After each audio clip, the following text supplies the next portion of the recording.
আর নিস্তেজ হবে না গোলাপ। দীর্ঘ সময় ধরে সৌন্দর্য আর গন্ধ অটুট থাকবে তার।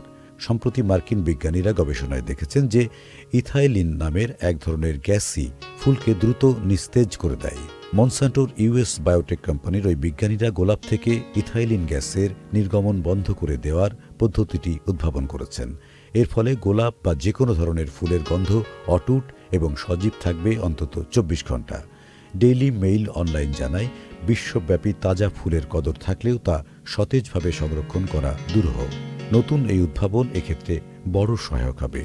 এটি বিশ্বের ফ্লোরা ইকোনমি বা ফুল বাণিজ্যে বড় ভূমিকা রাখবে। NRBC ব্যাংক, সুখবর প্রতিদিন।